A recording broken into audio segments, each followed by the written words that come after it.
In the quiet hours after sunset, when the golden glow of the hearth fire cast long shadows across the wooden beams of a Norse longhouse, the Viking people prepared for what modern science now recognises as perhaps the most effective sleep in human history.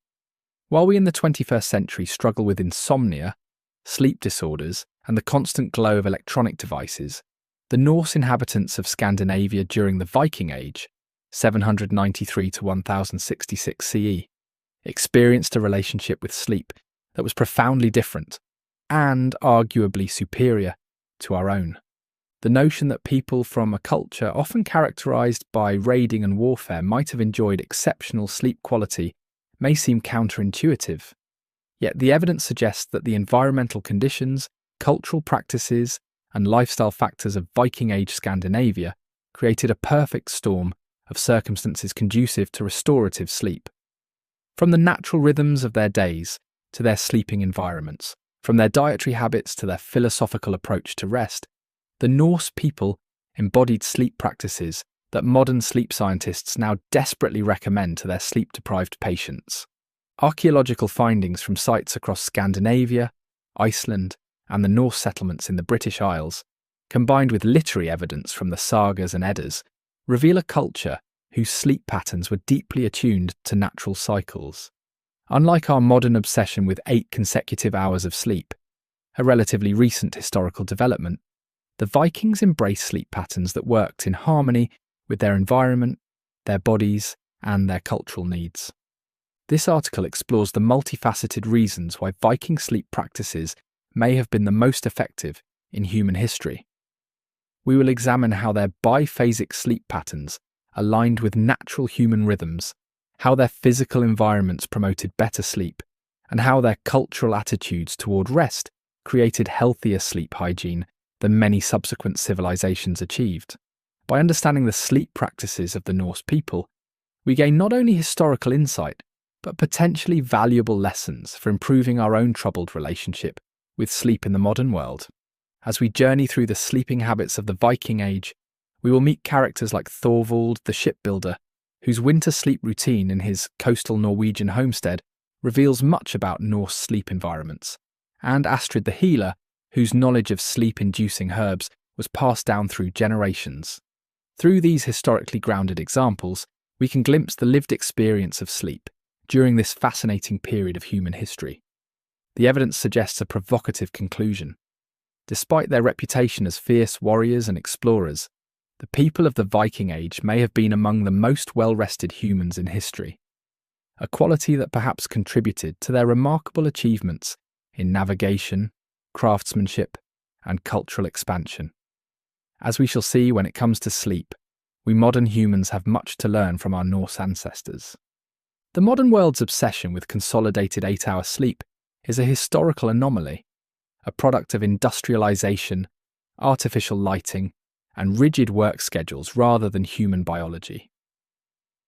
Archaeological evidence and saga accounts suggest that the Vikings, like many pre-industrial societies, practiced what sleep historians call biphasic, or segmented sleep, a pattern that may have been far more aligned with our natural biological rhythms. The evidence for Viking biphasic sleep. The Old Norse language itself provides clues to this sleep pattern. The sagas frequently mention fyrsta svefn, first sleep, and references to waking in the middle of the night for various activities before returning to odia svefn, second sleep. While these terms don't appear consistently enough to form conclusive evidence alone, they align with what we know about pre-industrial sleep patterns across Europe. In the Grettis saga, the titular hero Grettir Asmundarson is described as rising after his first sleep to tend to household matters before returning to his bedding later in the night.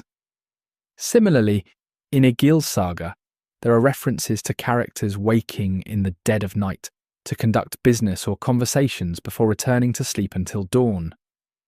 Archaeological evidence from Viking settlements supports this textual evidence.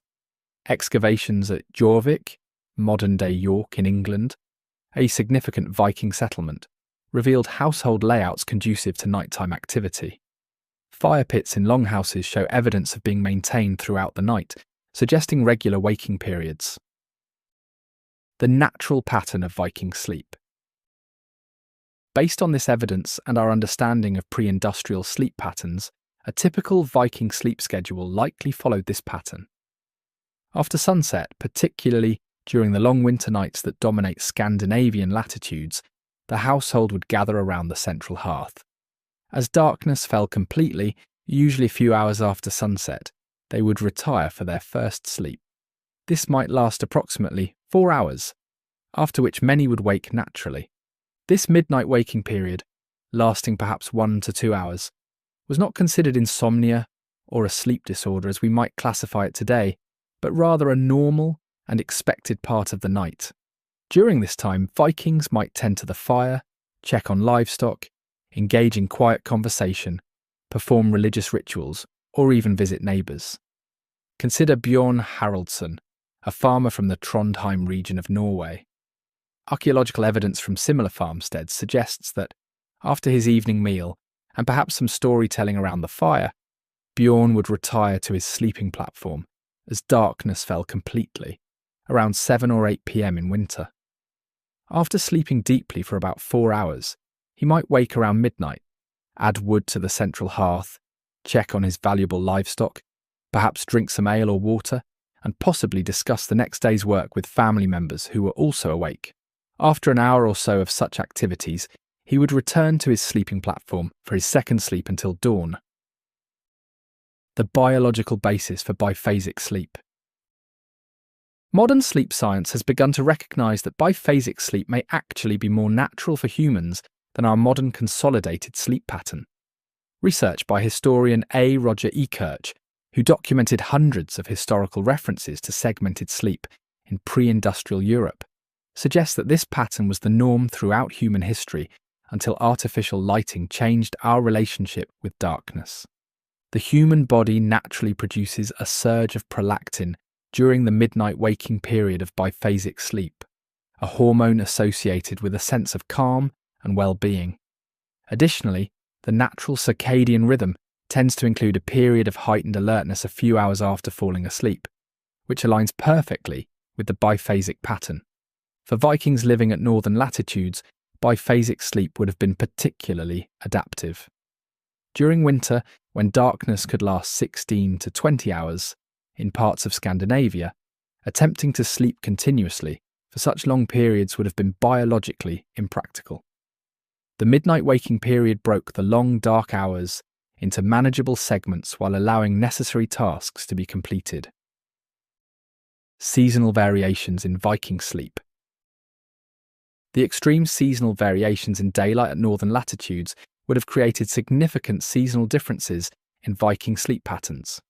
During summer, when daylight could last 20 hours or more in parts of Scandinavia, sleep would necessarily be compressed into shorter periods. The sagas occasionally mention the difficulty of sleep during the nightless nights of midsummer. The Havamal, a collection of Old Norse poems from the Poetic Edda, contains wisdom about moderation in sleep. The unwise man is awake all night, worrying about everything. When morning comes, he is tired, and all his troubles are just as they were. This suggests an awareness that sleep needed to be properly managed according to seasonal changes and personal needs. During winter, the pattern would shift dramatically. With darkness dominating the day, sleep would expand, though still likely in the biphasic pattern. Archaeological evidence from winter dwellings shows they were designed to maximise warmth and minimise fuel use during these long nights, creating perfect conditions for extended periods of rest. The midnight activities, what Vikings did between sleeps. The midnight waking period in Viking households was a time of quiet productivity and social connection. The sagas mention various activities conducted during this time. Craftwork. The making and repair of tools, spinning, and other quiet handcrafts were well suited to the midnight hours by firelight. Archaeological evidence from Viking settlements shows numerous small craft items that could have been produced during these quiet hours. Religious practices. Some scholars believe that certain religious rituals may have been performed during the midnight hours. The liminal nature of the midnight period, between one day and the next, had spiritual significance in many pre-Christian traditions. Storytelling and knowledge transmission. The sagas themselves may have been transmitted during these quiet midnight hours, when the mind was in a receptive, reflective state, and the household was gathered in intimate proximity. Sexual relations. The privacy afforded by darkness and the relaxed state between sleep periods made this a natural time for intimacy between couples. Security. In more turbulent times, the midnight waking period allowed for checking defences and changing guards, ensuring continuous protection. Take the example of Gudrun, a weaver from a settlement near modern-day Roskilde in Denmark. Archaeological evidence from similar households suggests that during her midnight waking period, she might use the quiet hours to spin thread by the light of the hearth fire, a task requiring focus but not bright light. This productive use of what would otherwise be wasted time in bed allowed her to maximise both her rest and her productivity. The transition to consolidated sleep. The biphasic sleep pattern of the Vikings began to disappear across Europe in the centuries following the Viking Age, particularly with the spread of artificial lighting and the regimentation of time that came with industrialisation. By forcing sleep into a single consolidated block, modern humans may have lost touch with a more natural rhythm that served our ancestors well for millennia. The Vikings' biphasic sleep pattern represents not a primitive or less advanced approach to sleep, but rather a more natural alignment with human biology and environmental conditions. Their segmented sleep, adapted to the extreme seasonal variations of northern latitudes, likely provided more restorative rest than our modern insistence on 8 consecutive hours, a pattern that often leads to sleep anxiety and insomnia when it cannot be achieved. Perhaps no factor contributed more significantly to the quality of Viking sleep than their relationship with darkness, a relationship fundamentally different from our modern experience. In an age before artificial lighting transformed human sleep patterns, the Norse people lived in harmony with natural light cycles, and this synchronization with nature's rhythms profoundly affected their sleep quality. The darkness of the North.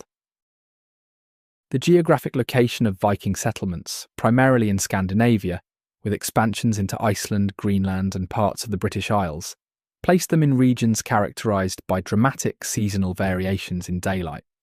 During winter months, darkness dominated, with some northern regions experiencing only a few hours of dim daylight. In summer, the situation reversed, with the famous midnight sun providing nearly constant illumination in the northernmost settlements. Archaeological evidence from Viking dwellings reveals how they adapted to these extreme conditions. Longhouses and smaller dwellings typically had few, if any, windows.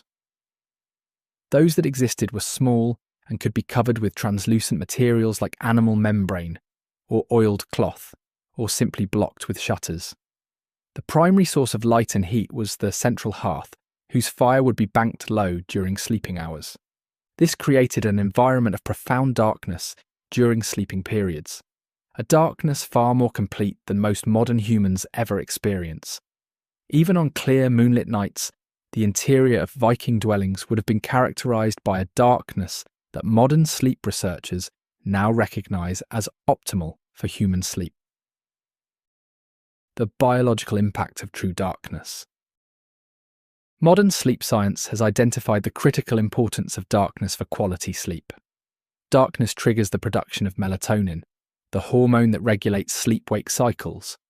Without sufficient darkness, melatonin production is suppressed, leading to difficulty falling asleep, reduced sleep quality, and potential long-term health consequences.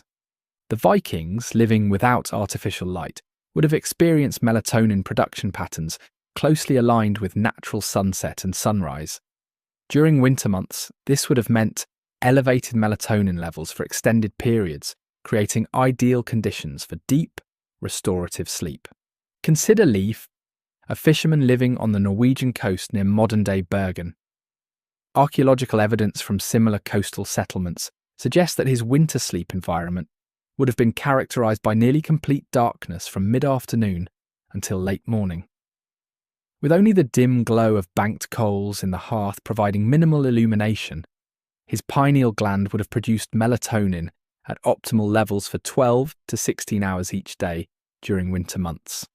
A study published in the Journal of Sleep Research found that when modern subjects were exposed to natural light cycles without artificial lighting for just 1 week, their sleep patterns rapidly synchronized with sunset and sunrise, and melatonin production increased by 30%. The Vikings lived their entire lives in such conditions, suggesting they likely experienced consistently optimal melatonin production.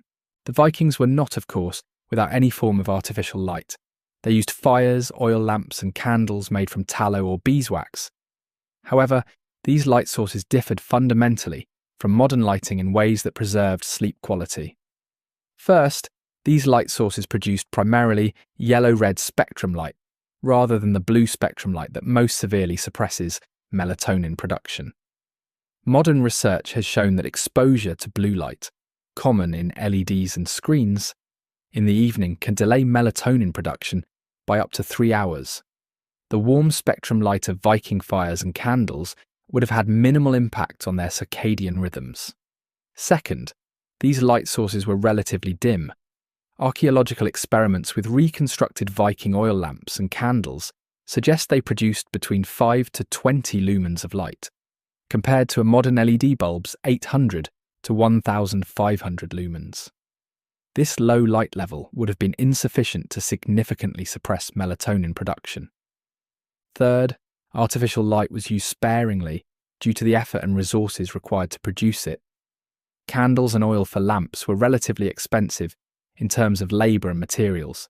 The sagas occasionally mention the careful use of lighting resources, suggesting that artificial light was used judiciously rather than wastefully. The Havamal contains wisdom that could be interpreted as addressing the importance of darkness for sleep. The wise guest has his ways when he comes to the feast, silent attention and thought. This could suggest the value placed on quiet, darkened environments for restoration. The extreme seasonal variations in daylight at northern latitudes presented unique challenges for sleep regulation. During the winter months, the abundance of darkness made obtaining sufficient sleep relatively straightforward. However, the summer months, with their extended daylight, required cultural adaptations. Archaeological evidence from Viking settlements shows the use of thick curtains or hangings that could be used to create artificial darkness during summer sleeping periods. These were typically made of heavy wool, which would have been effective at blocking the midnight sun. In Iceland, some dwellings show evidence of sleeping areas built into the thickest parts of the turf walls, creating naturally darkened sleeping spaces, regardless of external light conditions. The sagas mention the use of specific sleeping arrangements during summer months. In Egil's saga, there are references to sleeping chambers being arranged to minimise light exposure. This suggests a cultural awareness of the importance of darkness for sleep quality, even during periods when natural darkness was scarce. The Vikings' relationship with natural light cycles extended beyond the simple day-night dichotomy. Evidence suggests they were acutely aware of lunar cycles and their potential impact on sleep. The Old Norse calendar was primarily lunar, and several surviving artifacts show detailed tracking of lunar phases. Full moon nights, which provide significantly more illumination than moonless nights, are occasionally mentioned in the sagas in connection with difficulty sleeping or increased activity. Snorri Sturluson, in the Prose Edda, references the moon's influence on natural cycles, suggesting an awareness of its potential impact on human rhythms as well. Modern research has confirmed that lunar cycles can indeed influence human sleep, with studies showing that people take longer to fall asleep and experience reduced deep sleep during full moon phases, even when they cannot see the moon. The Vikings' awareness of these natural cycles likely led to behavioural adaptations. Archaeological evidence from several settlements suggests that certain activities were planned according to lunar phases, potentially including adjustments to sleep timing and duration. The sleep-friendly relationship with darkness that characterised the Viking Age began to change in the centuries that followed. The increased use of candles, the development of better oil lamps, and eventually gaslighting and electric light progressively eroded the natural darkness that had supported human sleep for millennia. By the Industrial Revolution, artificial light had dramatically altered human sleep patterns across much of Europe. The invention of the electric light bulb in the late 19th century accelerated this change, creating environments where true darkness became increasingly rare. Today, light pollution affects more than 80% of the world's population, and many people never experience the kind of complete darkness that was normal for the Vikings. This constant exposure to artificial light, particularly blue spectrum light in the evening hours, has been linked to widespread sleep disorders and related health problems. The Vikings' embrace of natural darkness, both by necessity and through cultural adaptations, likely contributed significantly to sleep quality superior to that experienced by most modern humans. Their sleep environments, characterized by profound darkness during sleeping hours, would have supported optimal melatonin production and natural circadian rhythms, creating conditions for deep, restorative sleep that many of us can only imagine. One of the most striking differences between Viking sleep practices and our modern approach lies in the fundamentally communal nature of sleep during the Norse era. While contemporary Western culture prizes private bedrooms and individual sleeping arrangements, archaeological evidence and saga accounts reveal that Vikings typically slept in shared spaces, an arrangement that likely enhanced both their physical security and psychological well-being.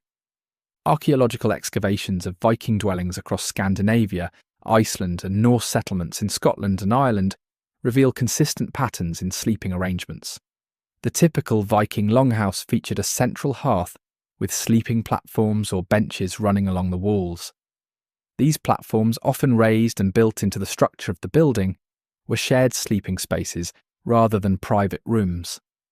At Stung, a remarkably well-preserved Viking-age farmstead in Iceland, archaeologists have uncovered clear evidence of communal sleeping arrangements.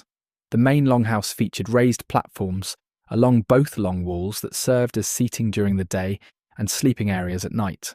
Similar arrangements have been found at sites ranging from Jorvik, York, in England, to Lance aux Meadows in Newfoundland, suggesting this was a consistent pattern across the Viking world. The sleeping platforms were typically constructed of wood and would have been covered with straw, wool, and furs for comfort. Archaeological evidence suggests that these platforms were not divided into individual sleeping spaces, but were continuous, with entire households sharing the same sleeping area. Based on archaeological findings and saga accounts, we can reconstruct typical sleeping arrangements in Viking households. The master of the household and his wife typically occupied the most favourable position on the sleeping platform, usually the section nearest the central hearth for warmth, and often slightly elevated or separated by subtle architectural features to denote status. Children, unmarried relatives and servants would occupy other sections of the same sleeping platform, arranged according to status and practical considerations. In larger households, there might be sleeping platforms on both sides of the longhouse, with the household head's family on one side and lower status members on the other. Consider the household of Gunnar Hammundarson, a wealthy farmer from southern Iceland whose homestead has been partially excavated. Archaeological evidence suggests his longhouse measured approximately 20 metres by 5.5 metres, with sleeping platforms running along both long walls.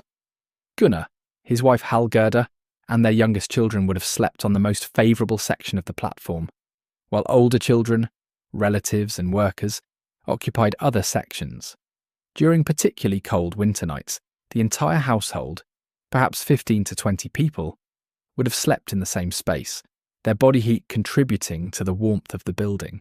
This communal sleeping arrangement provided significant security benefits in an age when physical safety could not be taken for granted. With multiple people sleeping in the same space, there was always someone likely to wake if danger threatened. The sagas contain numerous accounts of households being alerted to danger by someone waking during the night, a natural security system embedded in their sleeping arrangements. In Njal's saga, when enemies approach Gunnar's farm at night intending harm, they are detected because someone in the household hears them outside and raises the alarm. This pattern appears repeatedly in the sagas, the communal sleeping arrangement functioning as an effective early warning system. For travellers, communal sleeping provided similar security. The Havamal advises travellers to remain vigilant. Let a man never sleep in the house of a stranger. Many a man who appears harmless proves harmful when night comes. The poem goes on to suggest that sleeping with one's weapons close at hand is wise practice. In communal sleeping situations, travellers would be surrounded by others, reducing vulnerability. Beyond the practical security benefits, modern sleep science suggests that communal sleep arrangements may have provided significant psychological benefits that enhanced sleep quality. Humans are inherently social creatures, and the sense of security that comes from sleeping in the presence of trusted others can profoundly impact sleep quality. Research published in the journal Sleep Health has found that people who report stronger social connections and social support tend to experience better sleep quality. The physical proximity of trusted others during sleep appears to reduce vigilance and anxiety, allowing for deeper, more restorative sleep. For Viking children, sleeping alongside family members would have provided a sense of security that modern sleep researchers recognise as crucial for healthy sleep development. Studies of traditional cultures that practice co-sleeping have found that children in these arrangements often experience fewer sleep disturbances and develop healthy sleep associations. The saga literature occasionally references the comfort derived from communal sleeping. In Grettir's saga, the protagonist, who spends much time in isolation due to his outlaw status, specifically mentions missing the security of sleeping among household members. This suggests a cultural recognition of the psychological benefits of communal sleep. The communal nature of Viking sleeping arrangements raises obvious questions about privacy, particularly for intimate relations between couples. Archaeological and literary evidence suggests several adaptations that address these concerns. Some excavated Viking dwellings show evidence of curtains or dividers that could be used to create semi-private areas within the communal sleeping space. At the Coppergate excavations in York, archaeologists discovered remnants of textile dividers that appear to have been used to section off portions of sleeping platforms. The sagas occasionally mention closed beds or bed closets, box-like structures that could provide privacy within the larger communal space. These appear to have been primarily used by the head of the household and his wife, representing both a status symbol and a practical solution to privacy needs. Additionally, the biphasic sleep pattern discussed earlier created natural opportunities for intimacy during the midnight waking period, when some household members might be engaged in activities away from the sleeping area. While Viking sleep was fundamentally communal, archaeological evidence reveals subtle status distinctions within sleeping arrangements. Higher status individuals typically occupied the warmest, most comfortable sections of sleeping platforms, usually those closest to the central hearth. In some excavated longhouses, the head of the household's sleeping area featured slightly better construction, additional furs, or small architectural distinctions. At Borg in Lofoten, Norway, archaeologists uncovered a large chieftain's longhouse with clear evidence of status differentiation in sleeping arrangements. The high-status sleeping area was slightly elevated and featured remnants of higher quality bedding materials than other sections. These status distinctions within communal sleeping arrangements reflect the hierarchical yet interconnected nature of Viking society, maintaining social order while preserving the security and psychological benefits of sleeping in proximity to others. The intensity of communal sleeping likely varied seasonally in the Viking world. During the harsh northern winters, practical considerations of warmth would have encouraged closer sleeping arrangements, with body heat serving as a valuable resource for survival. Archaeological evidence from several sites suggests that winter dwellings were often smaller and more heavily insulated than summer structures, creating more intimate sleeping conditions during cold months. In contrast, during summer months with milder temperatures, sleeping arrangements may have been more dispersed, with some household members possibly sleeping in outbuildings or even outdoors. This seasonal variation would have created a rhythm of social closeness and distance throughout the year, potentially contributing to social cohesion, while preventing the conflicts that might arise from constant close proximity. The communal sleeping arrangements that characterised the Viking Age began to change in the centuries that followed. With the introduction of Christianity and increasing influence from continental European practices, architectural styles gradually shifted toward more compartmentalised living spaces. By the late medieval period, homes of wealthy Scandinavians began to feature separate sleeping chambers, at least for high-status individuals. This trend continued and accelerated through the Renaissance and into the modern era, eventually resulting in our contemporary emphasis on private bedrooms. This transition from communal to private sleep represents one of the most significant but least discussed changes in human sleep behaviour over the past millennium. The Vikings' communal sleep practices, which had evolved over thousands of years to enhance both security and psychological well-being, were gradually replaced by sleeping arrangements that prioritised privacy and individual space, often at the expense of the social connection that had characterised sleep throughout most of human history. The evidence suggests that the communal nature of Viking sleep likely contributed significantly to its quality. By sleeping in the presence of trusted others, Vikings would have experienced enhanced security and psychological comfort that modern sleep science recognises as conducive to deep, restorative sleep. Their communal sleeping arrangements represented not a primitive necessity to be overcome, but rather a sophisticated adaptation that supported optimal sleep in their historical context. The physical sleep environment of the Viking Age differed dramatically from our modern bedroom settings, yet archaeological evidence suggests that Norse sleeping arrangements may have provided superior ergonomic support and healthier sleeping conditions than many contemporary mattresses. The Viking bed, consisting primarily of natural materials gathered from their local environments, created a sleep surface that modern sleep science increasingly recognises as beneficial for proper spinal alignment and temperature regulation. Archaeological excavations across the Viking world reveal consistent patterns in the construction of sleeping surfaces. The foundation typically consisted of raised wooden platforms built along the walls of longhouses. These platforms, constructed of split logs or planks, were generally 40 to 60 centimetres high and 1.5 to 2 metres wide, dimensions that allowed them to serve as seating during the day and sleeping areas at night.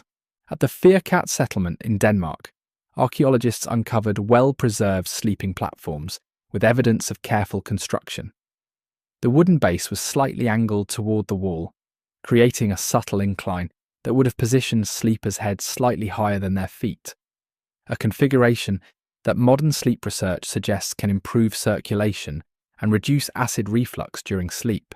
Similar platforms have been found at Viking settlements from Dublin to the Faroe Islands, suggesting this was a standard architectural feature across Norse culture. The wooden platform itself provided a stable, level foundation that prevented sleepers from coming into direct contact with the often damp ground, an important consideration in the humid northern climate. Upon these wooden platforms, Vikings created layered bedding using entirely natural materials. Archaeological evidence, combined with references in the sagas, suggests a typical arrangement of layers that provided both comfort and insulation. The base layer typically consisted of locally harvested straw or hay. At several archaeological sites, including settlements in Iceland and Greenland, preserved remnants of these straw mattresses have been recovered. Analysis of these remains reveals that the straw was typically changed seasonally and was often selected for softness, with certain types of grass apparently preferred. Straw, while seemingly primitive compared to modern mattresses, offers several advantages as a sleeping surface. It provides natural spring and flexibility, conforming somewhat to the body while still offering support. Modern ergonomic research suggests that moderately firm, responsive surfaces like this may be optimal for spinal alignment during sleep. Additionally, straw allows air circulation, preventing the heat buildup that can occur with solid mattresses. This breathability would have helped regulate sleeping temperature, a factor that sleep scientists now recognise as crucial for quality sleep. The Norse practice of regularly replacing the straw would have also reduced dust mites and other allergens that can accumulate in modern mattresses. Above the straw foundation, archaeological evidence suggests layers of woolen materials were typically added. Textile fragments recovered from Viking burial sites and settlements indicate that coarse woolen blankets were common possessions, even in relatively modest households. Experimental archaeology, where researchers create and use replicas of Viking bedding, has demonstrated that these woolen layers provided excellent insulation properties. Wool retains its insulating capacity even when damp, a crucial advantage in the often humid Norse environment. Additionally, wool's natural lanolin content makes it somewhat water-resistant and inhibits bacterial growth, contributing to a healthier sleeping environment. The sagas occasionally mention abreda, coverings, made of wadmal, a coarse woolen cloth that was a staple of Viking textile production. These would have been placed over the straw layer to provide additional comfort and to prevent the straw from poking through. For those who could afford them, animal furs and skins formed the top layer of Viking bedding. Archaeological evidence from higher status burials and settlements reveals the use of bear, wolf, fox and sheep skins as prized bedding materials. At the Oseberg ship burial, which contained the remains of a high-status woman from 9th century Norway, multiple animal hides were found, suggesting their importance as status symbols and practical bedding. Similarly, the 10th century Mammon burial in Denmark contained fragments of bear fur that appears to have been used as bedding. Furs provided superior insulation and a soft sleeping surface.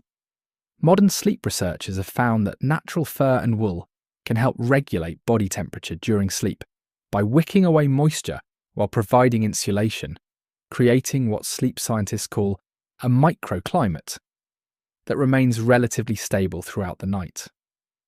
Consider Astrid, the wife of a prosperous farmer near what is now Trondheim, Norway. Archaeological evidence from similar households suggests her sleeping area would have consisted of a wooden platform covered first with fresh rye straw, changed seasonally, then a layer of coarse woolen cloth, and finally, as befitting her status, several sheepskins and perhaps a bearskin.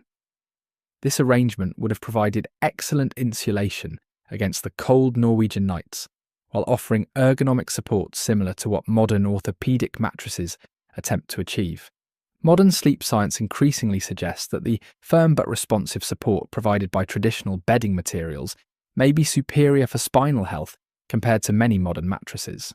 Research published in the Journal of Chiropractic Medicine has found that medium-firm, natural sleeping surfaces often provide better support for the natural curvature of the spine than very soft mattresses, which can allow the spine to sag into misalignment.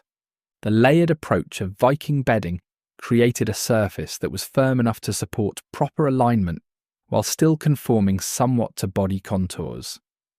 This combination, which high-end modern mattress companies now attempt to recreate with advanced materials, came naturally from the Vikings' use of straw, wool, and furs in combination. Additionally, the Viking practice of sleeping slightly inclined, with the head end of the platform often slightly higher, aligns with modern recommendations for those suffering from acid reflux or certain respiratory conditions. This natural incline would have facilitated easier breathing during sleep. One of the most significant advantages of Viking bedding materials was their superior temperature regulation, compared to many modern alternatives. Sleep scientists now recognise that maintaining an optimal body temperature is crucial for quality sleep, particularly for achieving and maintaining deep sleep phases. The natural materials used in Viking bedding, straw, wool and fur, all possess excellent temperature regulating properties. They provide insulation when needed while allowing excess heat and moisture to dissipate. Modern synthetic materials often trap heat and moisture, leading to sleep disruptions when the body overheats during the night. Archaeological evidence suggests that Vikings adjusted their bedding seasonally. Excavations at several sites show different compositions of bedding materials in structures identified as summer versus winter dwellings. This seasonal adaptation would have further enhanced temperature regulation throughout the year. The Viking approach to head support during sleep also differs from our modern expectation of soft, fluffy pillows. Archaeological evidence suggests that headrests were typically firm, often consisting of a small leather or wool cushion stuffed with feathers, wool, or even moss. At the Coppergate excavations in York, archaeologists discovered a leather cushion that appears to have served as a pillow. Similar finds from other Viking settlements suggest that these headrests were relatively firm by modern standards. Interestingly, modern research on sleep posture suggests that firmer head support may be better for spinal alignment than the very soft pillows common today. Studies have found that overly soft pillows can contribute to neck pain and poor sleep posture, while moderately firm support better maintains proper alignment of the cervical spine during sleep. As discussed in the previous section on communal sleep, Viking sleeping platforms were typically shared among multiple people. This arrangement had implications for the physical sleeping experience beyond the social aspects previously explored. Shared sleeping surfaces distribute weight differently than individual beds, creating natural depressions and support patterns that can actually enhance comfort. Modern sleep researchers studying traditional cultures have noted that shared sleeping surfaces often create natural nests that support the body's contours. Additionally, in the cold northern climate, shared body heat would have been a significant advantage, reducing the need for excessive layers of bedding that might restrict movement during sleep. The natural bedding materials that characterised the Viking Age remained common throughout much of Europe until relatively recently. The transition to raised bedsteads with stuffed mattresses began among the elite during the medieval period, but didn't reach common households until much later. By the 19th century, straw mattresses were being replaced by cotton and horsehair models, and by the mid-20th century, synthetic materials had largely replaced natural fibres in most Western bedding. This transition, while perceived as progress, may have sacrificed some of the ergonomic and temperature-regulating benefits of traditional bedding. Recent trends in natural and organic bedding represent, in some ways, a return to principles that would have been familiar to the Vikings. The increasing popularity of wool mattress toppers, natural latex, and even straw-filled mattresses, now marketed as high-end orthopedic options, suggests a rediscovery of the benefits that Viking sleepers took for granted. The Viking bed, with its combination of firm support, natural temperature regulation, and regularly refreshed materials, likely provided an excellent foundation for quality sleep. While lacking the plushness we associate with luxury bedding today, the Norse sleeping surface offered ergonomic benefits that many modern mattresses attempt to recreate with advanced technology and materials, a testament to the sophisticated practicality of Viking sleep arrangements. While the Vikings are often remembered for their martial prowess and seafaring adventures, archaeological and literary evidence reveals a sophisticated understanding of medicinal plants, including those used to promote sleep and treat sleep disorders. The Norse pharmacopoeia included numerous herbs that modern science has confirmed possess sedative, anxiolytic, and sleep-enhancing properties. These natural sleep aids, combined with the environmental factors previously discussed, likely contributed significantly to the quality of Viking sleep. Archaeological excavations at Viking settlements have yielded substantial evidence of medicinal herb use. Pollen analysis from middens refuse heaps, and from residues in cooking vessels reveals the presence of numerous plants known for their sedative properties. At Jorvik, York, archaeologists discovered preserved seeds and plant remains including valerian, Valeriana officinalis, hops, Humulus lupulus, and linden, Tilia species, all plants with documented sleep-promoting properties. Similar findings have emerged from excavations in Dublin, Hedeby, and various Scandinavian sites, suggesting widespread knowledge of these plants' properties. Particularly telling are finds from what appear to be healers' or herbalists' dwellings. At a 10th century settlement near Kaupang, Norway, archaeologists uncovered a building containing numerous preserved plant materials and specialised containers, suggesting it may have belonged to someone specialising in herbal medicine. Among the identified plants were several with sedative properties. Literary evidence, the sagas and medicinal texts. While the sagas rarely focus specifically on medicinal practices, they contain occasional references to sleep-inducing herbs and preparations. In Egil's saga, there is mention of a drink prepared to help an ailing person sleep, while other sagas contain passing references to herbal treatments for various ailments, including sleep difficulties.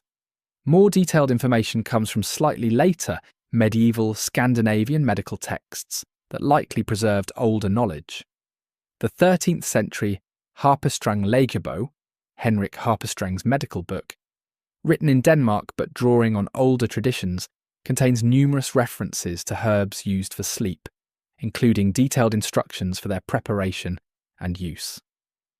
These sources, combined with the broader European medical tradition that Vikings would have encountered in their travels, suggest a well-developed understanding of sleep-promoting herbs.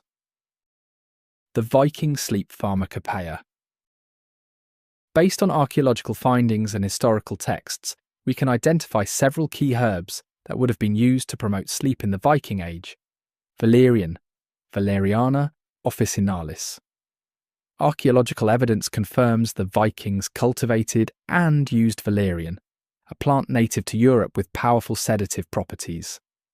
Modern research has validated valerian's effectiveness, with studies showing it reduces sleep latency, the time it takes to fall asleep, and improves sleep quality.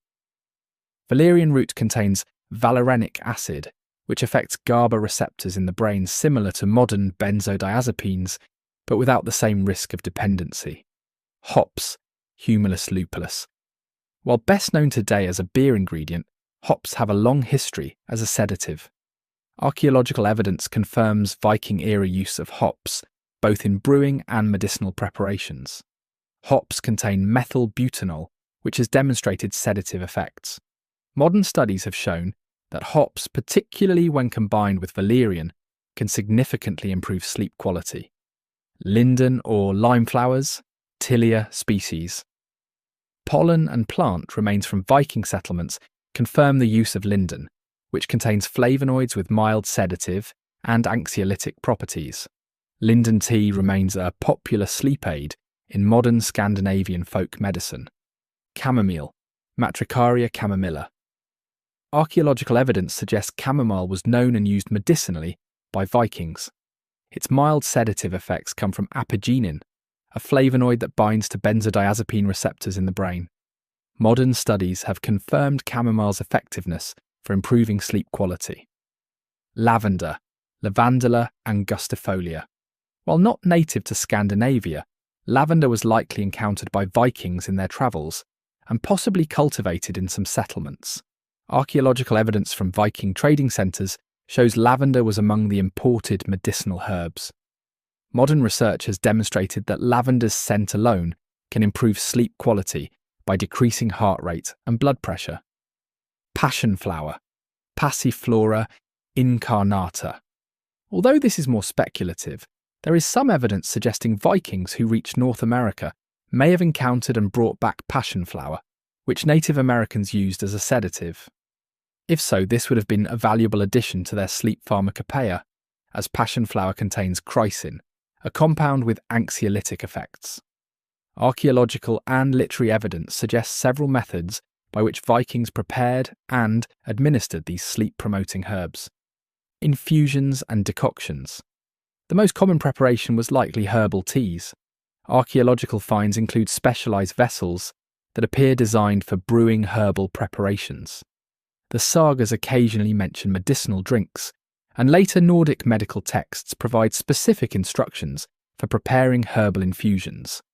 Alcoholic extractions.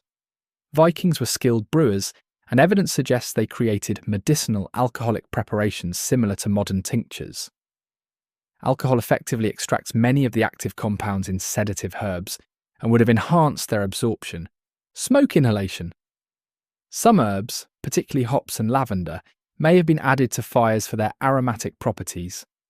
Archaeological evidence from several sites shows specialised containers that may have been used for burning aromatic substances.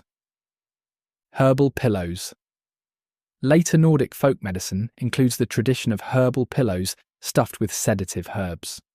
While direct archaeological evidence of this practice from the Viking Age is lacking, it represents a plausible use of these plants. The use of medicinal herbs in Viking culture likely had both practical and ritualistic dimensions. These sagas suggest that healing was often associated with magical or spiritual practices, and the administration of herbal remedies probably incorporated elements of ritual.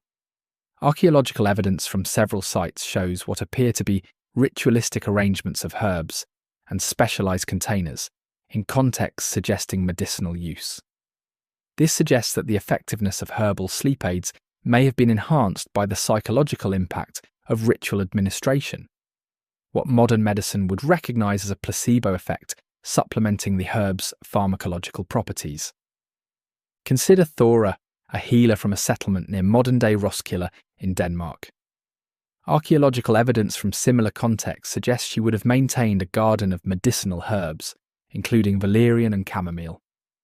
For a person suffering from sleep difficulties, she might prepare a strong decoction of valerian root, enhanced with hops and sweetened with honey.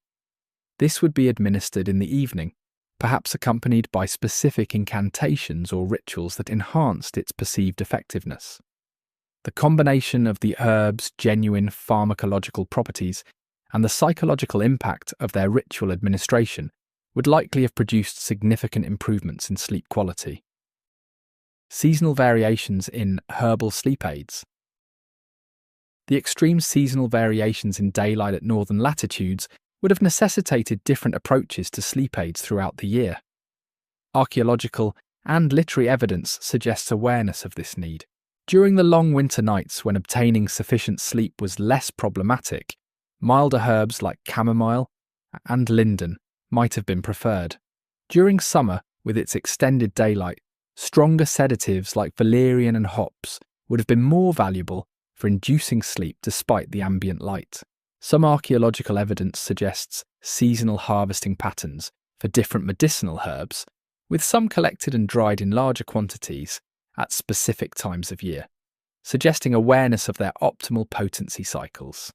An important consideration when comparing Viking herbal sleep aids to modern pharmaceutical alternatives is their relative safety profile. Modern sleeping medications, while effective, often carry risks of dependency, tolerance, and side effects. The herbal remedies used by Vikings generally have much milder side effect profiles and lower risks of dependency. Modern research has confirmed that herbs like valerian, hops, and chamomile can improve sleep quality without the risks associated with many prescription sleep aids. While less potent than modern pharmaceuticals, their gentler action may actually have been advantageous for regular use, allowing Vikings to enhance sleep quality without developing tolerance or dependency. Additionally, the Vikings' apparent practice of using different herbs, seasonally and in varying combinations, would have further reduced the risk of developing tolerance to any particular remedy. Perhaps the most significant advantage of the Viking approach to sleep aids was their integration into a holistic sleep environment. Unlike modern sleep medications, which often attempt to force sleep in environments and schedules hostile to natural sleep patterns, Viking herbal remedies worked in concert with their natural light exposure, physical activity patterns, and sleep environment. This integrated approach likely enhanced the effectiveness of their herbal sleep aids. Modern sleep research has shown that the same sleep aid can have dramatically different effects depending on whether it's used in conjunction with good sleep hygiene practices or in isolation. The Vikings' use of herbal sleep remedies within a lifestyle already conducive to good sleep would have maximised their effectiveness while minimising any potential drawbacks, a sophisticated approach that anticipated modern integrative medicine by a millennium. The archaeological and literary evidence suggests that Vikings possessed a nuanced understanding of sleep-promoting herbs that modern science has largely validated. Their herbal sleep aids, used within the context of lifestyle and environmental factors already conducive to good sleep, likely contributed significantly to sleep quality superior to that experienced by many modern humans relying on pharmaceutical interventions within sleep-hostile environments. The relationship between diet and sleep quality is increasingly recognized by modern sleep science, yet it represents an area where Viking practices may have inadvertently created near-optimal conditions for restorative sleep. Archaeological evidence combined with literary sources and our understanding of Norse food culture suggests that Viking dietary patterns supported healthy sleep through their timing, composition, and preparation methods. Archaeological evidence and saga accounts indicate that Vikings typically followed a meal pattern significantly different from modern eating habits. Their primary meal, called dagverja, day meal, or undawn in some regions, was consumed in the mid-morning after several hours of activity. A second substantial meal, nattverda, night meal, was eaten in the late afternoon or early evening, well before bedtime. This pattern meant that Vikings typically finished their last substantial meal several hours before sleep, a practice that modern sleep research has shown significantly improves sleep quality. Studies published in the Journal of Clinical Sleep Medicine have demonstrated that eating close to bedtime, particularly consuming heavy or high-fat meals, can disrupt sleep architecture by delaying the onset of REM sleep and reducing sleep efficiency. The timing of Viking meals appears to have been primarily dictated by practical considerations, particularly the availability of daylight for work and the need to prepare and consume food during visible hours. However, this pragmatic schedule inadvertently created an optimal fasting period before sleep that modern research suggests enhances melatonin production and improves sleep quality. Consider Halfdan, a farmer from the Trondheim region. Archaeological evidence from similar farmsteads suggests his household would consume their final meal around 4 to 5 p.m. during winter months, allowing 3 to 4 hours of digestion time before retiring, as darkness deepened around 8 to 9 p.m. This natural interval between eating and sleeping would have allowed his digestive processes to substantially complete before sleep began, preventing the sleep disruptions associated with active digestion during the early sleep phases. Analysis of archaeological remains, including food residues, middens, refuse heaps, and human remains with isotope analysis, provides detailed information about the Viking diet. This evidence reveals several aspects of Norse nutrition that likely supported healthy sleep. High protein content. Archaeological evidence shows that the Viking diet was relatively high in protein from both animal and plant sources. Protein-rich foods contain significant amounts of tryptophan, an amino acid that serves as a precursor to serotonin and melatonin, both crucial neurochemicals for healthy sleep. Modern research has shown that adequate dietary protein, particularly when consumed earlier in the day rather than immediately before sleep, supports optimal sleep architecture. Omega-3 fatty acids. Isotope analysis of Viking remains consistently shows high levels of marine-derived nutrients, confirming the importance of fish in the Norse diet. Fatty fish, which archaeological evidence shows were dietary staples in many Viking communities, are rich in omega-3 fatty acids. Modern research has demonstrated a strong correlation between omega-3 consumption and improved sleep quality, with studies showing that higher blood levels of DHA, a type of omega-3, are associated with better sleep. Complex carbohydrates. Archaeological evidence, including carbonized grain remains and grinding tools, shows that barley, rye, and oats were staples of the Viking diet. These whole grains provide complex carbohydrates that modern research has linked to improved sleep quality. Studies have shown that high glycemic carbohydrates consumed close to bedtime can reduce sleep latency, while the complex carbohydrates typical of the Viking diet, consumed earlier in the day, provide sustained energy without the sleep-disrupting blood sugar fluctuations associated with simple carbohydrates. Limited refined sugar. The Viking diet was notably low in simple sugars, with honey being the primary sweetener, and used sparingly due to its value. Modern research has demonstrated that high sugar consumption, particularly close to bedtime, can significantly disrupt sleep architecture by causing blood sugar fluctuations throughout the night. Fermented foods.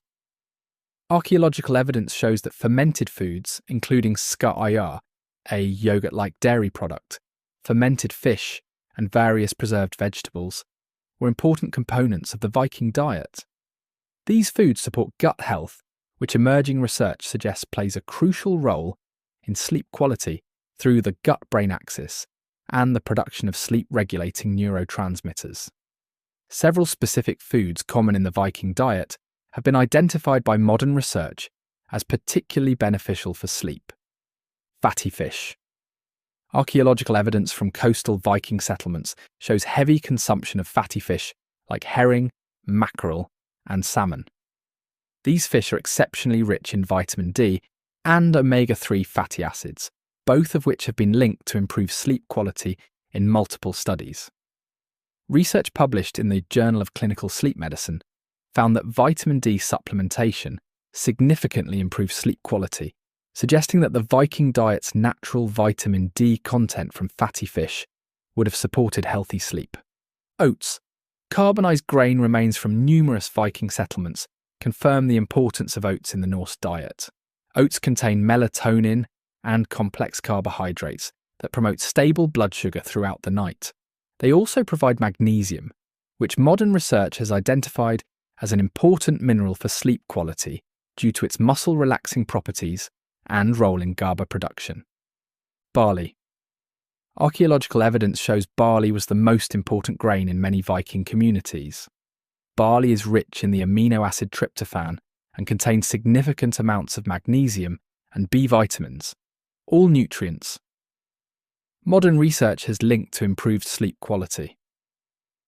Dairy products. Analysis of residues in Viking cooking vessels confirms the importance of dairy in the Norse diet. Milk, particularly when fermented into products like skyr, contains calcium, tryptophan, and vitamin D, a combination of nutrients that support the production of melatonin. Modern research has shown that dairy consumption can improve sleep efficiency and increase REM sleep. Archaeological evidence shows that fermentation and other preservation methods were crucial to Viking food culture. These techniques not only extended food storage life, but inadvertently created products with enhanced sleep-promoting properties. Fermented fish. Analysis of residues from Viking food vessels confirms the practice of fermenting fish. This process increases the bioavailability of the omega-3 fatty acids that modern research has linked to improved sleep quality. Skyr and fermented dairy. Residue analysis confirms the production of fermented dairy products. The fermentation process increases the GABA content of dairy, a neurotransmitter with powerful sleep-promoting effects. Modern research has shown that GABA-rich fermented foods can reduce sleep latency and improve sleep quality. Sourdough bread. Archaeological evidence, including preserved starters and bread remains, confirms that Vikings typically fermented their grain products through sourdough processes. This fermentation reduces the phytic acid content of grains, increasing the bioavailability of sleep-promoting minerals like magnesium and zinc. The Viking diet showed significant seasonal variations that likely impacted sleep patterns throughout the year. Archaeological evidence from middens shows clear seasonal patterns in food consumption that would have affected sleep. Winter diet. During winter months, preserved foods dominated the Viking diet. These included dried and fermented fish, smoked meats and stored grains, all foods that modern research has shown contain higher levels of certain sleep-promoting compounds compared to their fresh counterparts. For example, the fermentation and curing processes increase the availability of tryptophan in many foods. Summer diet. Archaeological evidence shows that summer diets included more fresh vegetables, fruits and dairy. These foods are rich in antioxidants and minerals that support melatonin production. The natural synchronization of diet with seasonal light changes may have helped Vikings maintain healthy sleep despite the dramatic seasonal variations in daylight at northern latitudes. Analysis of Viking drinking vessels and well constructions confirms the importance of adequate hydration in Norse culture. Water, ale, with lower alcohol content than modern beer, and whey-based drinks appear to have been the primary beverages. Modern sleep research has established that proper hydration is crucial for quality sleep.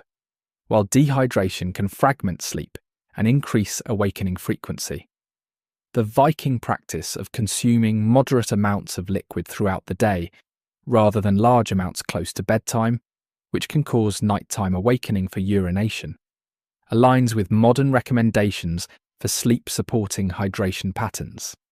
Archaeological and literary evidence confirms that alcohol, primarily in the form of ale and mead, was consumed in Viking culture, often in substantial quantities during feasts and celebrations. However, several factors suggest that routine alcohol consumption may have been more moderate and less disruptive to sleep than in many modern contexts. Lower alcohol content, analysis of residues from Viking brewing vessels suggests their everyday ale had significantly lower alcohol content, typically 2 to 3%, than modern beer. Modern research has shown that while high alcohol consumption severely disrupts sleep architecture, particularly REM sleep, low to moderate consumption has less significant impacts. Timing of consumption. The saga suggests that heavy drinking typically occurred during special feasts rather than as a daily practice, and usually earlier in the day rather than immediately before sleep. This pattern would have minimized alcohol's disruptive effects on sleep architecture. Medicinal use. Some saga references suggest awareness that small amounts of alcohol could promote initial sleep onset, with mead sometimes mentioned as a sleep aid. Modern research confirms that while alcohol disrupts overall sleep architecture, small amounts can indeed reduce sleep latency. The dietary patterns that likely supported Viking sleep quality began to change in the centuries following the Viking Age. The introduction of refined sugar, increased alcohol content in beverages, later mealtimes, and eventually highly processed foods all represented departures from the sleep-supporting nutritional patterns of the Viking era.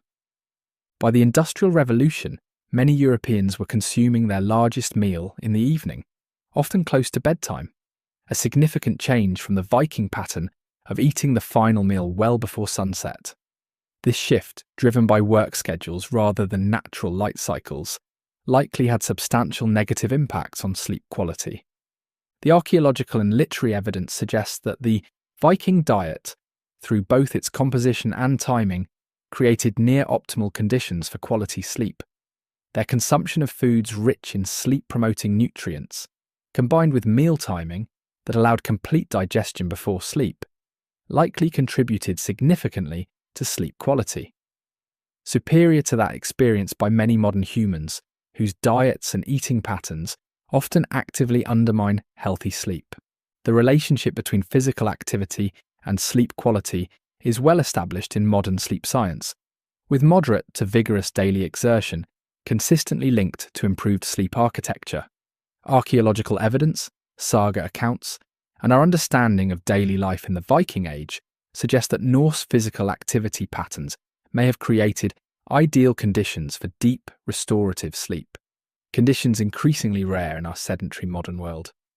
Archaeological evidence provides clear insights into the physical nature of Viking existence. Analysis of skeletal remains shows distinctive muscle attachment patterns and bone density consistent with regular, intense physical activity. These skeletal markers vary by gender and social status, but universally indicate higher activity levels than modern populations. Examination of male Viking skeletons frequently shows asymmetrical development of arm and shoulder muscles, consistent with regular rowing, a physically demanding activity central to Norse maritime culture. Female skeletons often show distinctive muscle attachments associated with grain grinding, textile production, and other physically demanding domestic activities. Even high-status Vikings show skeletal indicators of regular physical activity. The remains of individuals buried with wealthy grave goods still display bone density and muscle attachment sites indicative of regular exertion, suggesting that physical activity was universal across Viking society rather than limited to labourers. The daily energy expenditure of Vikings would have far exceeded modern levels. Based on archaeological evidence and experimental archaeology, where researchers attempt to recreate historical activities, estimates suggest that Viking farmers, craftspeople, and warriors regularly expended 3,000 to 4,000 calories daily through physical activity, compared to the 300 to 600 calories the average modern office worker expends through physical activity. The specific types of physical exertion common in Viking daily life align remarkably well with activities modern sleep science identifies as particularly beneficial for sleep quality. Resistance activities. Archaeological evidence shows that Vikings regularly engaged in what we would now call resistance training, lifting, carrying, and manipulating heavy objects as part of daily work. Modern research has found that resistance exercise significantly improves sleep quality, particularly deep slow-wave sleep, which is crucial for physical restoration. The construction of Viking longhouses, ships, and fortifications required substantial strength. Experimental archaeology projects, where modern researchers attempt to build Viking structures using period-appropriate techniques, have demonstrated the extraordinary physical demands of these activities. One such project found that moving the heavy timbers for a modest longhouse required efforts comparable to modern strength training sessions. Aerobic activities. Archaeological evidence and saga accounts confirm that Vikings regularly engaged in sustained aerobic activities, including rowing, marching, and agricultural labour. Modern sleep research has consistently found that aerobic exercise is one of the most effective non-pharmaceutical interventions for improving sleep quality, particularly when performed regularly but not immediately before bedtime. The Viking practice of rowing as primary transportation represents a particularly effective form of sleep-promoting exercise. Modern research has identified rowing as an excellent combination of aerobic and resistance training that engages multiple muscle groups, precisely the type of exercise most strongly correlated with improved slow-wave sleep in contemporary studies. Outdoor activity and natural light exposure. Archaeological and literary evidence confirms that most Viking activity occurred outdoors, regardless of weather. This outdoor exertion would have ensured substantial exposure to natural light, which modern research has identified as crucial for regulating circadian rhythms and sleep-wake cycles. Studies published in the Journal of Sleep Research have found that outdoor exercise has more powerful effects on sleep quality than equivalent indoor activity, likely due to the combined benefits of physical exertion and natural light exposure. The Viking lifestyle, with its emphasis on outdoor work, would have maximised these combined benefits. Archaeological evidence and saga accounts suggest that Viking physical activity patterns aligned naturally with circadian rhythms in ways that would have optimized sleep quality, morning and daytime exertion. The sagas frequently mention beginning work at dawn, with the most physically demanding tasks typically performed during daylight hours. Modern sleep research has found that morning and afternoon exercise most effectively enhances sleep quality, while intense evening activity can delay sleep onset. Seasonal adaptation. Archaeological evidence suggests that work patterns shifted seasonally, with more intense physical activity during the extended daylight of summer, and reduced, though still substantial, exertion during winter months. This natural seasonal variation would have helped maintain consistent sleep quality, despite dramatic seasonal changes in daylight hours at northern latitudes. Gradual evening reduction. The saga literature suggests that evening activities typically involved less physically demanding tasks, such as storytelling, handicrafts, and meal preparation. This natural tapering of physical exertion in the hours before sleep aligns perfectly with modern recommendations for optimizing sleep onset. Consider Gunnar, a shipbuilder from coastal Norway. Archaeological evidence from similar contexts suggests his typical day would involve intense physical labour from dawn until late afternoon, rowing to obtain materials, lifting and shaping heavy timbers, and operating manual tools. As evening approached, his activities would naturally transition to less demanding tasks like fine carving or planning the next day's work. This pattern, intense physical exertion during daylight hours followed by gradually reduced activity before sleep, creates ideal conditions for deep, restorative sleep, according to modern research.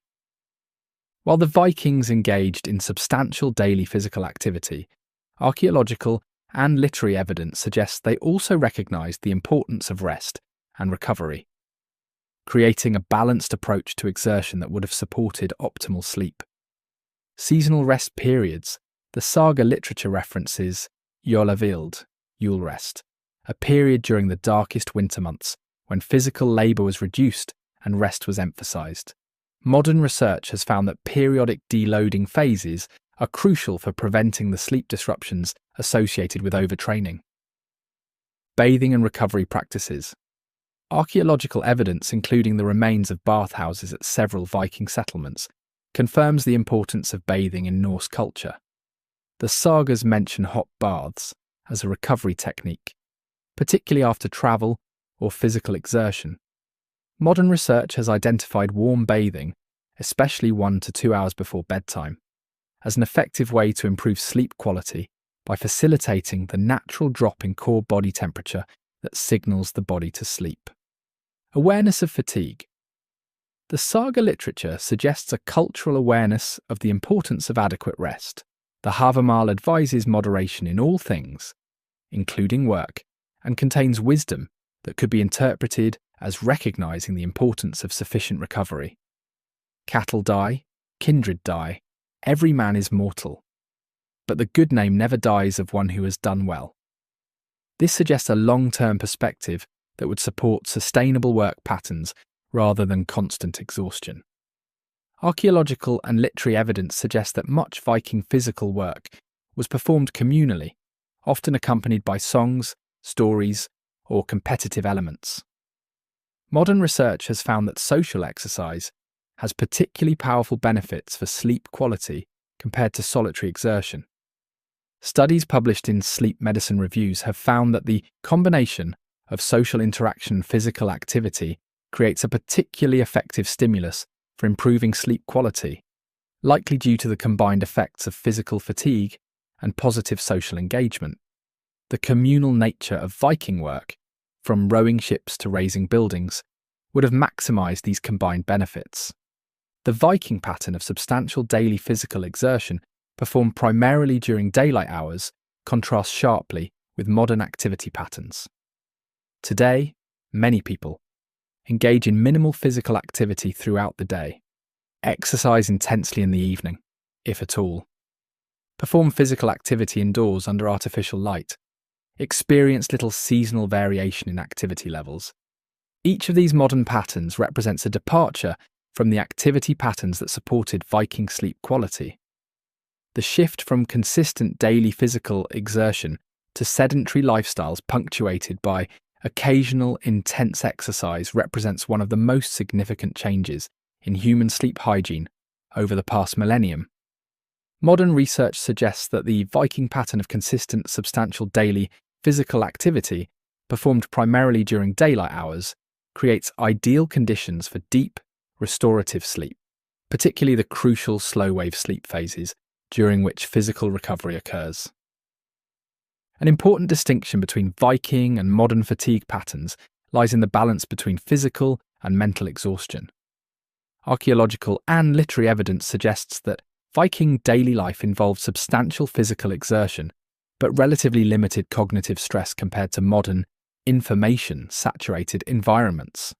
Modern sleep research has found that physical fatigue generally enhances sleep quality, while mental, cognitive fatigue and stress often undermine it.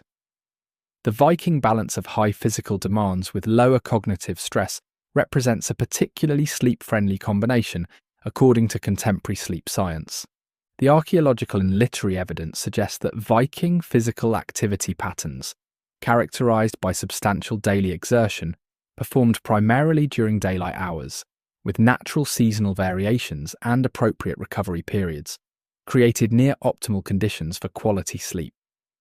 Their combination of resistance and aerobic activities, performed outdoors and often socially, would have provided powerful sleep-enhancing benefits that many modern humans, despite our advanced knowledge of exercise physiology, fail to achieve in our sedentary, artificially lit environments. Beyond the physical and environmental factors that contributed to Viking sleep quality, Archaeological evidence and saga literature suggest that Norse psychological approaches to sleep may have been equally important. Their cultural attitudes toward rest, their methods of managing anxiety, and their spiritual beliefs about sleep created mental conditions conducive to the deep, restorative sleep that modern humans often find elusive. The saga literature reveals a Norse culture that valued proper rest without fetishizing sleep or developing anxiety about it, a balanced approach that modern sleep psychology recognizes as optimal for sleep quality. The Havamal, a collection of Old Norse poems from the Poetic Edda, contains several verses that could be interpreted as addressing the importance of moderation in sleep. A man should not sleep all the morning through. He who grasps at wealth is often without wisdom. This suggests a cultural value placed on rising with purpose, while other verses warn against excessive vigilance and worry. The unwise man is awake all night and ponders everything over. When morning comes, he is weary in mind, and all is a burden as ever. These complementary perspectives suggest a balanced approach that valued adequate sleep without excessive concern about it. Precisely the attitude that modern sleep psychologists recommend for optimal sleep quality. The Norse cultural approach appears to have treated sleep as a natural, necessary part of life, rather than either a luxury to be minimized or a problem to be solved. This balanced attitude contrasts sharply with both medieval Christian ascetic traditions that sometimes viewed sleep reduction as spiritually virtuous, and our modern productivity-obsessed culture that often treats sleep as an inefficiency to be minimized. The Viking approach, valuing adequate rest while maintaining clear purpose, represents a psychological middle path that modern sleep psychology recognizes as most conducive to healthy sleep. Archaeological evidence and saga accounts confirm the importance of evening storytelling in Norse culture. The physical evidence includes the arrangement of seating around central hearths in longhouses, creating natural storytelling spaces, while the literary evidence includes numerous references to evening saga telling as a common activity. Modern sleep psychology has identified the importance of cognitive decompression before sleep, transitional activities that help the mind shift from active problem solving to the relaxed state conducive to sleep onset. The Viking practice of evening storytelling would have served this function perfectly, providing entertainment while allowing listeners to mentally disengage from the concerns of the day. Research published in Sleep Medicine has found that pre-sleep activities involving passive engagement, like listening to stories, improve sleep onset and quality compared to problem-solving activities or exposure to interactive media. The Viking tradition of oral storytelling in the evening hours represents an ideal pre-sleep cognitive activity according to modern sleep science. Consider Astrid, a woman from a farmstead near what is now Uppsala, Sweden. Archaeological evidence from similar households suggests that after the evening meal, her family would gather around the hearth, where an elder might recount tales of ancestors or mythological stories. This passive listening experience would have allowed her mind to gradually transition from the active concerns of the day to a more receptive, relaxed state ideal for sleep onset, all without the blue light exposure or interactive stimulation that undermines sleep in modern evening entertainment. Archaeological evidence, including amulets and carved symbols found near sleeping areas, combined with literary references in the sagas and Eddas, suggest that Vikings held complex spiritual beliefs about sleep and dreaming that likely influenced their sleep experience. The Norse cosmology included significant attention to dreams as potential sources of wisdom or prophecy. In numerous sagas, including Gisla Saga and Laxdæla Saga, dreams are portrayed as meaningful experiences that provide guidance or warnings. This perspective contrasts with some later Christian views that sometimes associated dreams with demonic influence, a belief that could generate sleep anxiety. The Norse view of dreams as potentially valuable experiences rather than threats may have reduced sleep anxiety and created a more positive psychological approach to sleep. Modern sleep psychology has found that positive attitudes toward dreaming are associated with better sleep quality. while fear of dreams can contribute to insomnia and sleep avoidance. Additionally, archaeological evidence suggests that Vikings sometimes placed protective amulets near sleeping areas. These physical manifestations of spiritual protection likely provided psychological comfort that facilitated sleep onset. Modern sleep research has confirmed that perceived safety is a crucial psychological prerequisite for quality sleep, activating parasympathetic nervous system responses that facilitate sleep onset and maintenance. The saga literature suggests that Norse culture developed specific psychological approaches to uncertainty and worry, approaches that would have supported healthy sleep in a world full of genuine dangers and unpredictability. The concept of weird, or uardiar fate, appears repeatedly in Norse literature, suggesting a worldview that acknowledged the limits of personal control over outcomes.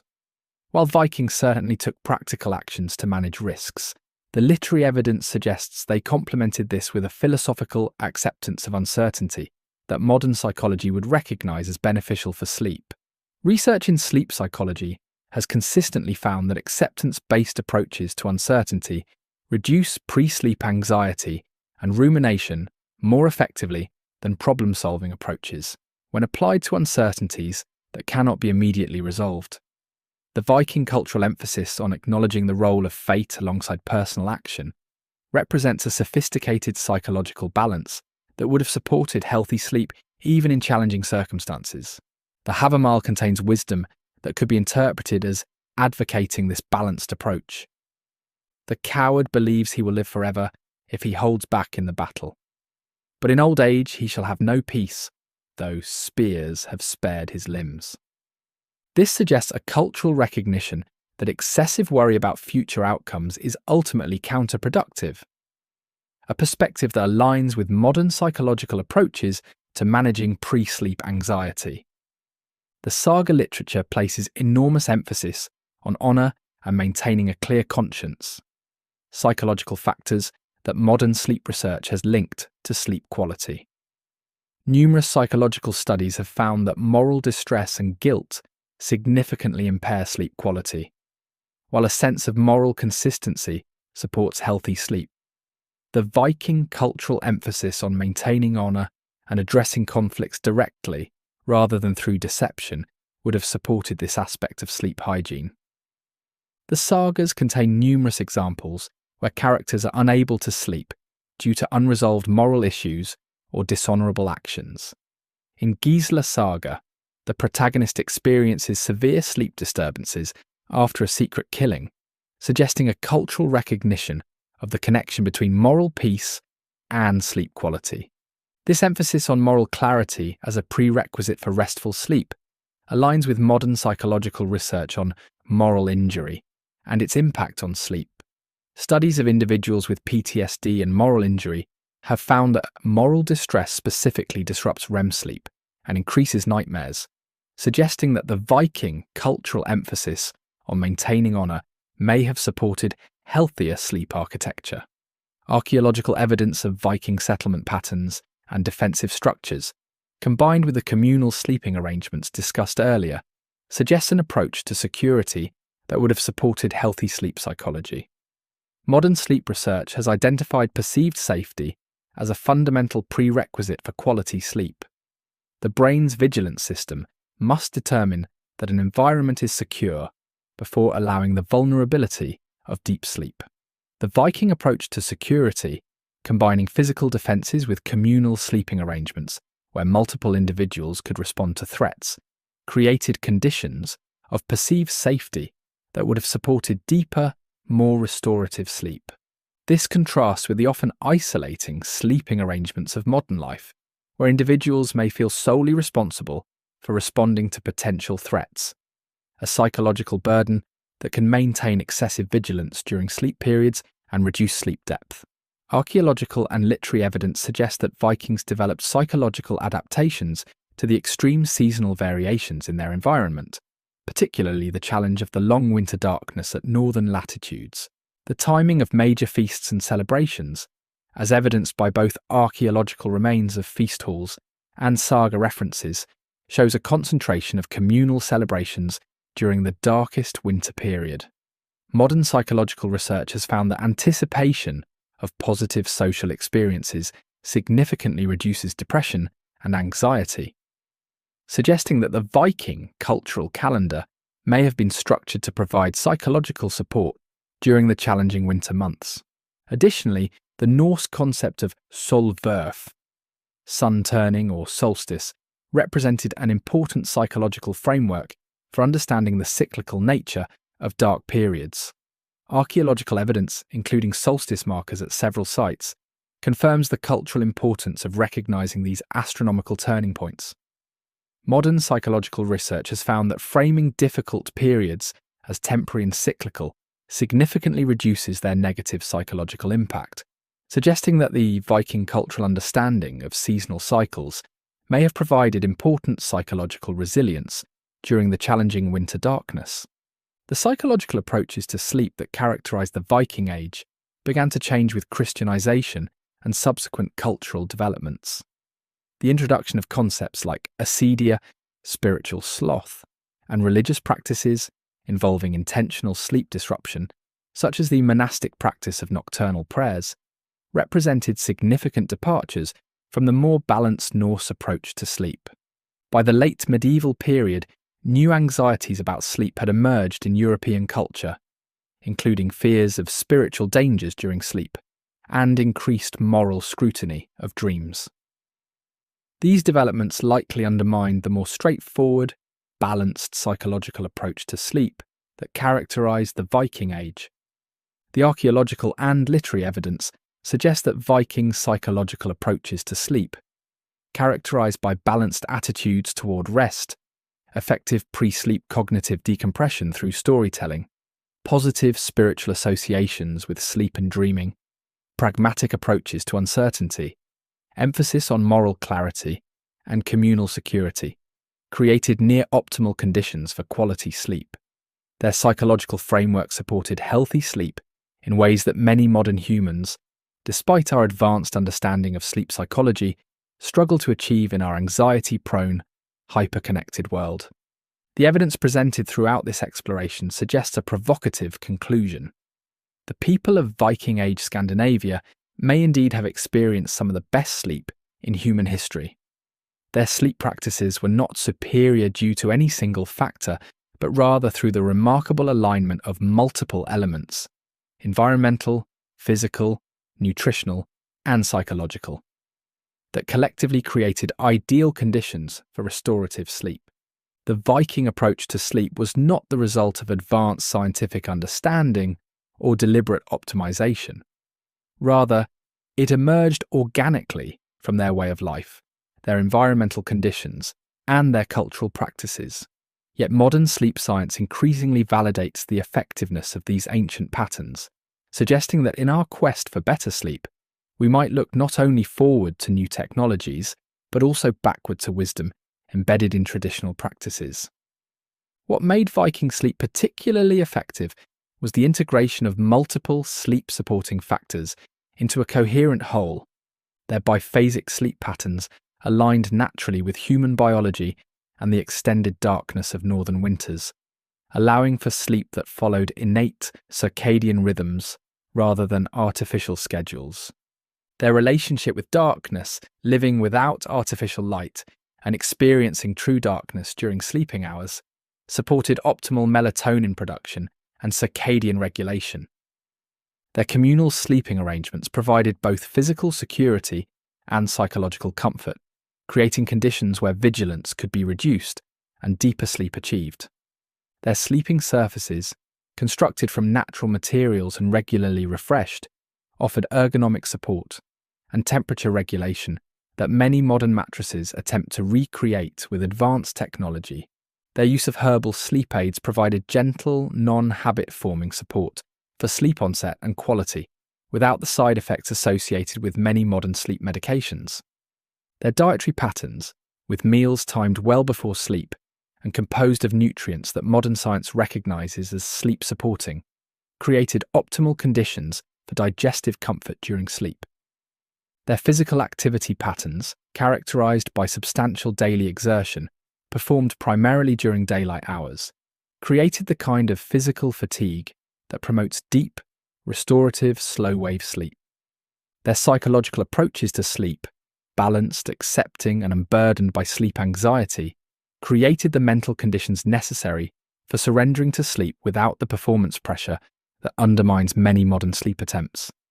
This integration of multiple factors created a sleep ecosystem far more conducive to quality rest than our modern environment. Despite all our technological advances and scientific knowledge, the sleep-friendly practices of the Viking Age did not disappear overnight. Rather, they eroded gradually through a series of historical developments that each chipped away at different aspects of their effective sleep ecosystem. The spread of artificial lighting, beginning with improved candles and oil lamps and culminating in electric light, disrupted the darkness that had supported natural melatonin production. The Industrial Revolution imposed artificial work schedules disconnected from natural light cycles, forcing sleep into consolidated blocks determined by productivity requirements rather than biological rhythms. Architectural changes created increasingly private sleeping spaces, sacrificing the security and social connection of communal sleep for privacy and status display. The medicalization of sleep transformed a natural process into a performance metric, creating sleep anxiety that undermines the very rest it attempts to measure. The shift to sedentary lifestyles eliminated the physical fatigue that had naturally prepared bodies for deep sleep. Changes in dietary patterns introduced sleep-disrupting foods and meal timings that interfere with natural sleep processes. Each of these changes was embraced as progress, yet collectively they have created a modern sleep environment that works against our biology rather than with it, resulting in the sleep crisis that now affects societies worldwide. Reclaiming Viking sleep wisdom. While we cannot and should not attempt to recreate Viking society in its entirety, their sleep practices offer valuable insights that can be adapted to improve sleep in our modern context. Respect for darkness. Creating truly dark sleeping environments by eliminating LED lights, using blackout curtains, and avoiding screen use before bed can help restore some of the melatonin-supporting benefits that Vikings experience naturally. Biphasic flexibility. Recognizing that the 8-hour consolidated sleep block is a modern convention rather than a biological necessity, can reduce sleep anxiety and open possibilities for more flexible, individually appropriate sleep patterns. Natural materials. Choosing bedding made from wool, cotton, and other natural fibers can help recreate some of the temperature-regulating benefits of traditional Viking bedding. Nutritional timing. Adopting earlier meal times and allowing several hours of digestion before sleep can recreate one of the most beneficial aspects of Viking sleep hygiene. Consistent physical activity. Incorporating regular physical exertion throughout the day, particularly outdoors in natural light, can help create the kind of physical fatigue that promotes deep sleep. Herbal support. Exploring traditional sleep-supporting herbs like valerian, hops, and chamomile can provide gentle sleep support without the side effects of many pharmaceutical interventions. Evening decompression. Replacing interactive electronic media with passive activities like storytelling or listening in the hours before bed can help recreate the cognitive transition that Viking evening activities naturally provided. Psychological balance. Cultivating a balanced attitude towards sleep, valuing it without anxiously monitoring it, can help recreate the psychological conditions that supported Viking sleep quality. These adaptations cannot fully recreate the integrated sleep ecosystem of the Viking Age, but they can help incorporate elements of their effective practices into our modern lives. Perhaps the most important lesson from Viking sleep practices is what might be called the Viking sleep paradox. Those who worried least about optimizing their sleep may have achieved the best sleep in history. Their sleep quality emerged not from deliberate optimization, but as a natural consequence of a lifestyle aligned with human biology and environmental conditions. This stands in stark contrast to our modern approach, where sleep is increasingly treated as a performance metric to be optimized through technology, supplements, and careful monitoring. The evidence suggests that this anxious attention to sleep optimization may actually undermine the very rest it attempts to improve. The Vikings remind us that the best sleep comes not from treating rest as a problem to be solved, but from creating the environmental, physical, and psychological conditions where healthy sleep emerges naturally. Their approach, living in harmony with natural cycles, maintaining physical activity, eating appropriately, and approaching sleep with balanced attitudes, created conditions where good sleep was the default rather than an achievement. In our quest for better sleep, perhaps the most valuable insight from the Viking Age is not any specific technique or practice, but this fundamental shift in perspective. Rather than trying to optimize sleep directly, we might focus on creating the conditions where healthy sleep patterns emerge naturally from our daily lives. The people of Viking Age Scandinavia likely experienced some of the best sleep in human history, not because they knew more about sleep than we do, but because they lived in ways that naturally supported the sleep processes our bodies evolved to require. By understanding their practices and the principles behind them, we can work to reclaim some of that lost sleep wisdom and apply it within our modern context, not by becoming Vikings, but by recognizing the timeless human needs their lifestyle inadvertently satisfied. As we navigate our modern sleep challenges, the Norse people of 1,000 years ago offer us not just historical curiosity, but practical wisdom. The best sleep comes not from conquering rest through force of will and technology, but from creating the conditions where healthy sleep naturally flourishes. In this, as in their legendary journeys, the Vikings have charted a path we would be wise to follow.